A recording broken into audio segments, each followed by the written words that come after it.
everybody. It is June 12th, Friday, end of the work week. It is 10 a.m. in the morning, and this is Nerds with a Cause. First off, I want to apologize for not having a podcast on Wednesday. Life happens, and I've been training on some new stuff at work, and I was just too tired on Tuesday to do a podcast after I came home from training. So, like, I have physical, like, martial arts training. I was just too tired, and I went to bed, guys. I went to bed like early. Well, yeah, you almost beat your mother to bed. Yeah, no, that's rare. Yeah, she goes to bed with the chickens. Right, and I could not think. I think we had a topic ready, but I couldn't think of it when I got home. I know I You were can't. just, Yeah, so I apologize about that, everybody. We're working on laying out the next couple of weeks out, and probably gonna do podcast early, so we don't have that problem again, or have a spare one in the can or something. So, okay, so we're going to talk about special effects today. This topic came an idea while I was on break today from work, and I want to talk about special effects. Like we know how they've evolved from the, like from the old films, back in the 50s. There's a little bit in the 40s, but those were more practical style effects. A lot of people, when they think special effects, they think of things that are computer generated. Perfect example of some top tier effects would be like from the Transformer films. You know, I mean, oh yeah. the way they do the special effects with the Autobots and Decepticons. It's very well done. Whether you like the Michael Bay films or not, the a lot of the special effects are done very well. Yeah, especially when you see it on the big screen. Oh yeah, especially IMAX. Yeah, IMAX. Same thing with the Star Wars films. They always have Oh, groundbreaking effects. What? right. They do, but in the very first film, they were combining a lot of stuff together. A lot of people don't realize, unless you've seen uh, the story on how they made the first Star Wars, a lot of that you would think was computer generated. It wasn't. It was hand drawn and What? painted. Well, I'm Yeah. gonna get that. But when you're talking, don't talk Okay. like Okay. this. I'm sorry. I'm sorry. The way you talk like that sometimes it bugs me because you're talking. Yeah, I'm picking on you right now. All right. Oh, I know. Don't be afraid to speak louder into it. I'll let you know if you're too loud or not. So I had to sit there and say, with the special effects now, they would not have been able to do some of the films they did. Like Avengers Endgame would not have been able to been done, or Infinity War, or any of the Marvel films. Not unless they wanted to do miniatures and claymation. Well, there's a lot of people who have a disdain for claymation in this day and age, and a lot of people hate miniatures. Like I know people who have a very morbid hate for anything that deals with people in rubber suits and miniatures. No, no, I'm talking about Oh, I know. like I have a friend who and this is the only time I've ever wanted to reach over like thoroughly and kick him in the face. Is he sit there and insulted the original Godzilla film and stuff like that? It's a rubber suit and everything. It's crap. That was 1954. They didn't have special effects, and Godzilla wouldn't have the same feel if he was stop motion. And he hates stop motion. He hates everything before his time. Oh, I know. And I'm like, you want to be a filmmaker? And I'm sorry. Uh, as a good friend and everything, but I hear stuff like that. It's just kind of like I want to hit you. Uh, and dealing like claymation, stop motion, that's a labor of love. Yes. That's a labor of love because it is very, Very, very. very hard, very time consuming. It just gets on your last nerve. I've seen some stuff on YouTube where people would do. And perfect example. I've seen some people do like some of the not the older, not the older toys, Yeah, some of the newer ones that are very articulate. I mean, they can like bend and move. I mean, put it like this, like they're not stiff like Barbie.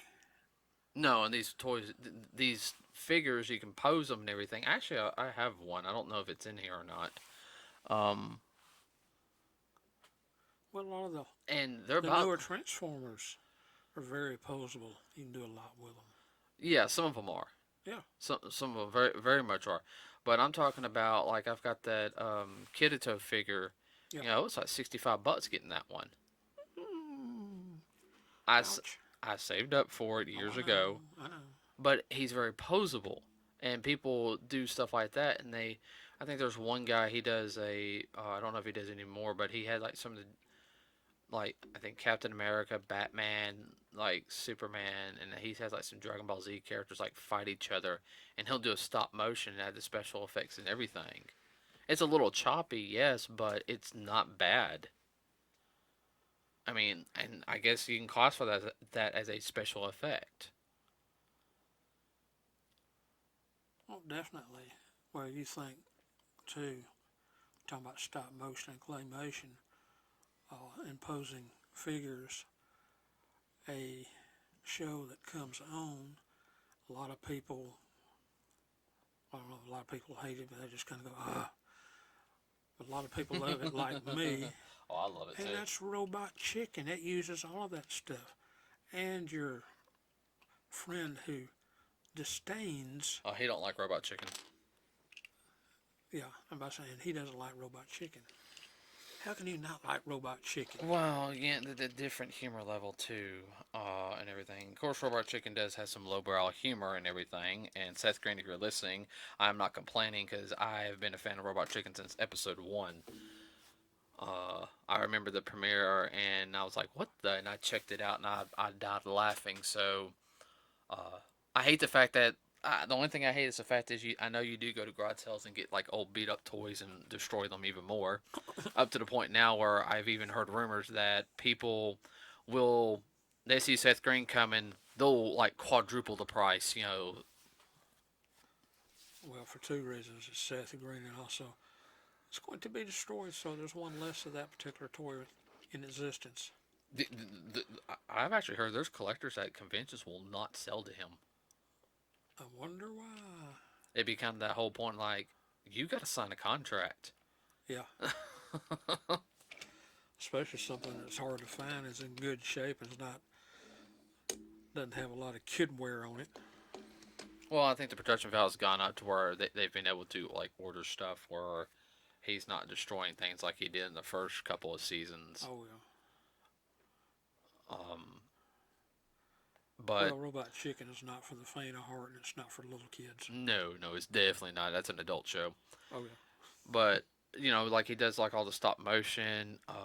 They actually, I do know, talking with that is they cut out like when people talk, and they actually cut out like the on cardboard like the mouth movements, and that takes forever. Like yeah, I I mean, did not know that. yeah, like Wow. well, I got the first season on DVD, but yeah, it takes them a while. I mean, they do some computer stuff in it. It all depends on on the circumstances. But he said, yeah, it takes just to shoot an episode. I think he said it takes like get all the segments. It takes like 3 weeks for them to do. And that's like non-stop. But he sat there and said he doesn't have like he's got stations where people they pretty much when they get through shooting the season they take a break and then they start writing out they go ahead and start putting up plans for the next season. Yeah, they write out their storyboards. They already get the storyboards ready so they get renewed for next season. Okay, let's start getting to work on it. So Now here's one I was going to ask you. I can't remember the name of it. It's very seldom seen today, but it was popular back in the 50s and even into the early 60s, where they would have cartoons and then have a cutout. with the To where, mouth over it, yeah, I don't know. I haven't seen any there. No, that's not used today. In actually in animation, if that's used, it's usually meant as a joke or because something's supposed to be like kind of really weird, like the character's supposed to be like tripping out or something. I have seen it in a couple of shows where they'll use that, but it's usually like, the character's supposed to be like they don't feel good, they're sick, or they ate a mushroom, or something that they had like some bad food. On a bad trip. Yeah. So, but getting back into special effects, and this is us talking in a sense because it's a lot easier now to get special effects and learn how to add the special effects into film. It's like something I'm doing because I've got that program now that I paid for, and I've downloaded some free special effects, and that's actually something I want to do this weekend.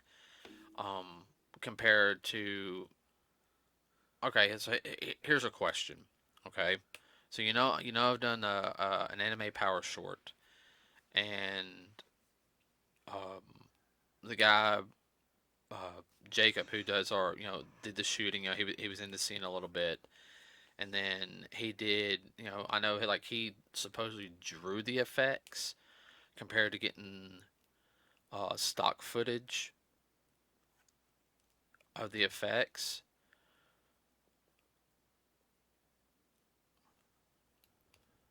And my question is for you, especially somebody who looks from the outside in, which do you think is better as a filmmaker to make your own special effects or not be afraid to it's like we can make the effect, it'll take us a while, but it won't look as good if we use this company's special effect and worry more about artistic expression compared to okay, we can get our film out and our effects can look pretty good. Yeah, we're using stock stuff. We got to give the people credit and everything. Ain't no big deal. I mean, if they did it, they did it. They need credit. I mean, then that's why I'm asking because Right. that's something I've heard a lot of some film, like the film community from the people I've talked to are split on using. Well, you need to create your own special effects. It makes you more credible as somebody who does film compared to somebody who goes, no, I use stock footage because I don't know anything. I'm sorry, I don't know anything about making special effects. Okay, I'll admit I don't. Learn to apply the special effects onto it, I can do, and then let people mess. Let somebody not mess with the coloring or if it can be colored. Tweak it. Yes, that's what I'm trying to say. Tweak it. Especially if I'm doing like a small like little video for a promotion or something. You know. Well, it depends on it depends on application that you want. Okay, let's say fire, because I did the run up scene towards Angel, and I was doing Ken's flaming dragon punch, Yeah. and that was drawn in compared to using a stock footage of an actual flame on my hand, which can be done. Well, you could have used real fire, but that would have been. We could have used real fire, but we would had Yeah. to, well, we would have to get a special fluid, and it would have to been a one type of shot, and then and then we would have to have a Fire extinguisher. and not that powdered one. We would have to use one. No. We have to get one with CO2. CO2. Expedience has a lot to do with it. Yeah. Well, I mean, it didn't look bad No. us No. doing it, No. but do you think it would have looked different, or would it take anything away if we used like a stock footage fire? Like the fire I had, that I downloaded the Yeah. stock footage. Well, there again, it depends on the particular, and I do say particular application that you want. Like when you or Angel were doing that, it fit with him. You could go back and try it, going over with the stock footage, but it might not do as good. Yeah. It just all depends on the situation. Right. I mean, because I used stock footage, and I know for the fire and I think Assassin's Fist, the Street Fighter Yeah. series, when Ken finally did the flaming Shoryuken at the very end when he knocked Ryu out. Yeah. Now, in getting on into effects and everything, you know, compared to nowadays, which I know everyone loves doing computer generated effects. How would you feel if somebody did maybe put even like an old model in, like like a spaceship and everything, and, like they did in Star Trek, and Star Wars? Star Wars, Yeah. 2001. 2001: Space Odyssey. Yes, but they had NASA helping them with that. Only thing about 2001: Space Odyssey, it's the effects are good on it. That's a long movie, Yeah. and the movie does get boring. Oh yeah. And really, the only reason why you watch it is for all the effects and everything. You don't watch it for the story because the story is, Lame. oh jeez, they parodied it on cartoons all the time. Well, at least in the '90s they did. Okay, Oh Lord. I mean, so Well, at the time when that came out, a lot of the special effects towards the end were very innovative. oh yeah, no, I agree. So If you, sorry everybody, I hit the headphones on my oh, yeah, on the little thing over the mic to keep me from like spitting and splatter shield. yeah. I got a cricket in here somewhere. That's all right. That's good luck. I know, but I need to get it out. I'm doing voice stuff in here. Okay. Like, I guess nowadays for today is also, do you think people rely on computer effects a little too much in some situations? If you're saying, are some people getting lazy? Yes. But a lot of people, especially major studios, they do it. It's expedient, it's cheap, and they get product out quicker and they make a bigger buck. Right. And that's why. Well, I mean, I know, like for the TV series Gotham, they did a lot of they did a lot of shots. Some of the shots in New York. Yeah. I think they did a lot of the shooting in New York, around the New York area. And I know they added buildings in to make it feel like Gotham. Yeah, layover kind of stuff. Yeah, and it didn't look bad. No. And I know like shows like Krypton, they need the special effects for, like some of the outer scenes and everything. I know what a lot of people didn't realize is they reuse stuff a lot in Krypton. Well, that was done in Britain, right? Yeah, that was done. I think that was done overseas because pretty much everybody. I mean, Adam Strange was definitely American, but everyone else was Britain was British or New Zealand or whatever. yeah. Well, there was a lot of the TV shows back in the 60s. One studio, they would have a monster, he did this, and they'd send him over to the next studio. I And think we talked about this already. yeah, I think we have. Yeah, it was Lost in Space, and it was uh Then he'd go down to where they were shooting Voyage to the Bottom of the let's Sea. see.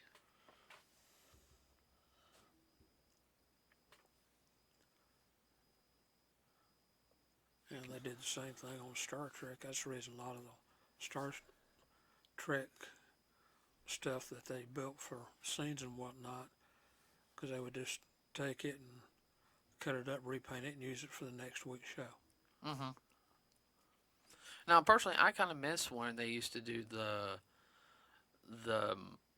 I guess the whole building of sets. I like when I see a set built and it look there's a sense of realism in it. I know the futuristic stuff that's hard to do, and with some of the computer effects nowadays, they look very real. Yeah, it's hard to tell where the grass begins and where it ends. Or like the inside the buildings. It's Oh yeah, they've gotten real good with that, and I don't have a problem with that because I know sometimes you can have a guy sit there and be like, I can build that table that you need, and in Photoshop, and it can look real in like 24 hours compared to somebody. It's gonna take me like a week to build that table. We only need it for one scene. You know, that I understand. Put like a green screen table Oh on yeah. there, and then you know, that I understand. But I'm also talking about like where you don't need the special effects. Oh, perfect example, and I know I'm gonna get some flack on this. Going to a horror movie. Um, well, have you ever seen the original Nightmare on Elm Street? The original. Yeah. Have you seen the remake? No. Okay, so remember in the original, one of the girls, um, she's sleeping in the bed, and I know it was one of the scenes I was using, like one of the posters. It's like you had Freddy Krueger, Robert Englund's face like pressed through the wall, and Yeah. it looked very realistic. I can't remember the process, what they did for the wall and everything, but it looked really cool. So in the remake, you know what they did? They CGI'd the whole thing, Wow. and it looked like poop. You could tell it was. Oh, you could tell it's so fake. I mean, it looked like something from sci-fi, like early sci-fi. They paid all them big bucks and didn't get much bang. Well, I think the movie flopped. Yeah.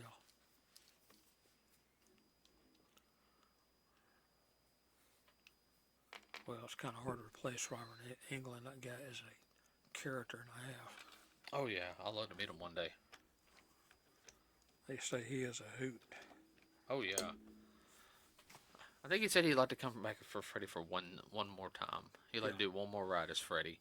Yeah. But I don't know. I feel like with special effects, they're having a tendency to get away from more of the practical effects, and there's a push for more practical effects in films. I can hear that, by the way. Sorry. I know I'm messing with some of the transformers and everything, but I can hear that. Sorry. No, no, it's fine. Just had to get that food out from between my teeth. It was driving Don't me tell them crazy. that. Don't tell them that. Don't gross some of them out. Okay, I'm waiting for something. Something. Ah ha ha ha ha. Very funny. Got you. Now, when you think about effects too, something a lot of people don't think of. They always think of the visual special effects. Oh yeah, they don't think of the audio. They don't think about audio.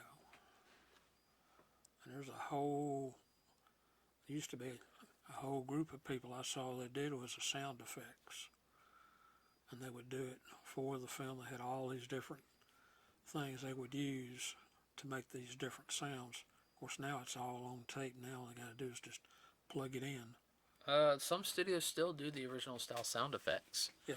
A lot of studios are actually technically going back to that, recording the sound effects for the film. So there's a more of a uniqueness. Now, like certain ones, yeah, I mean you'll have like an audio, but I know like especially in some of the video games and some of the the the movies from Japan, like the anime movies, they do like real effects. Like remember when we were watching behind the scenes of the first Inuyasha movie. Yeah. They had those two ladies. They were outside. Doing the effects. Yeah. And then you've got studios that are run by you've heard me talk about him before. His name is Tommy Tallarico. Yes. I know he's doing like a big, real quick. I know he's like doing like an Intellivision like mini, like he's in charge of that. Like he's one of the people on the board for that. But he's a big musician and did all the sound effects and music for the original Prince of Persia game. But he very much focuses on sound effects and everything with his studio. Like like even up to the point where just the walking won't sound the same from room to room. You might have a carpet here, but then you're walking on like a rug, like one of those like red rugs on top of carpet, and the sound will be different. A thick rug versus a shallow rug versus like walking on hardwood or working on, working, walking on a stone floor, marble, whatever. Yeah, I mean, like he pretty much any project he does, he tells his team, I want to pay attention to detail. I know it does not seem like it's a little work. It doesn't seem like much, but he said people do pay attention to that. Yeah, you just take that sound out and they're going to say, what happened to what? Right. You notice it, but you don't notice it. Mm-hmm. I will say with special effects getting easier to use because you got companies that they do stock footage. Of course you have to pay like a fee um, to use them. This to enable to get content creators out there, and because people find ingenious ways how to use it. I don't have a graphic design degree. I tried doing stuff like that when I was younger, and I'm just not that good at it. I've really tried, and you know, I guess the best way to put it is I understand people want to use special effects, but if there's a way you can also use practical effects or use stock footage, I don't see what the problem is. Am I making sense? Yes, you are. The only thing that would hold you back would be one versus the other. Well, two things: it's time and money. Yeah, no, no, no, no, no. And, and basically, that's it. But when you look at it from that standpoint, uh, you're doing what you have to do in order to get your product out there. Not that you're trying to cheat the public by cheapening it up. Hey, I'm doing the best that I can. Oh yeah. And I think most people realize that have any brains. Be quiet. I could almost say something. I did kind of bait you, didn't I? Oh, no, I understand. Yeah. Yeah, I gotta be nice. I have to be nice. Don't twist the head off that transformer. I'm not twisting the head off the transformer. That's a joke. I ain't gonna twist the head off of a transformer. That's blasphemy. Oh, I know. Things are expensive. Amongst other things, and certain pieces. Well, it's like cars. Certain pieces of them are fortune. And you got to replace it. Oh, I know, I know, I know. I know. Yes, everybody, I'm a big Transformers fan. We said that once before, but okay. So, anything else you want to add on? No, I can't think of anything right off the top of my head. Oh, for those that don't know it, people that work with sound effects, that is called a Foley in the business. Yes, and So when you see that, then the film says, "What's a Foley?" That's the people that do the sound effects. yep. So with that said, everybody, I think we're going to end it here today. I gotta quit saying. Let's see. I don't know what we're going to do on Monday yet. So, might have a discussion on some stuff that's coming up. I've already read some articles on some things that happened today that released today, and I might give my opinion on. In fact, I already got an idea for Monday's podcast. Okay, but there again, folks, if y'all have any ideas, shoot them to us. I mean, we're not afraid to try most anything. Within reason. Oh yeah, within reason, and we got to keep it clean. Yes, it must stay clean. It must. Uh, there are certain topics we will not talk about. Okay, everybody, Yes. this lets you know. So, as my dad was saying, is please like and subscribe to us here on Nerds with a Cause, as well as if you want to leave a comment, please do so below. You can also find us on Facebook. Same thing, Nerds with a Cause. Please like us there, and that's the best place to put it for suggestions. You can leave an article, say, hey, look at this. This might be something you want to talk about in the next podcast. We're going to try to keep up more up to date with things that are going on. We're going to try to avoid anything doing with the industry that's drama related. I know there's some Twitter drama going on with some celebrities and whatnot. I'm going to We'll stay. leave that for the tabloids. I'm going to let other news podcasters cover that unless it's just like super mega like relevant, you know, in a sense. But we're going to avoid all that type of stuff. Anything you want to add on real quick? No, I'm good. Okay, everybody, have a wonderful weekend. Oh, no, and one more thing. We will be at Huntsville Pop Culture Festival next month, which is on the 18th and 19th. If you guys are near the Huntsville, Alabama area, please come to it. Some of the guests that were originally scheduled there did have to back out due to Bob. Bob, and other unforeseen causes. But a lot of them are going to be at the event next year.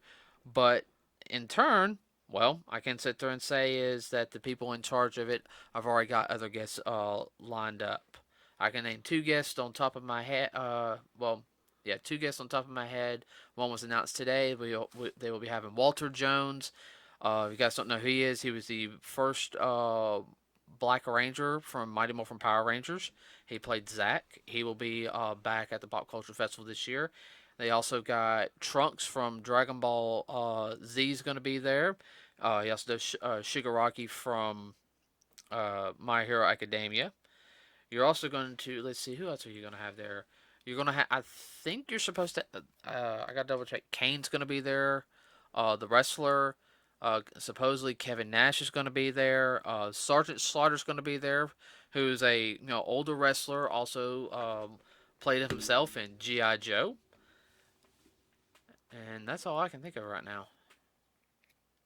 Oh, gosh, what's her name? She played Deanna Troi in Star Trek.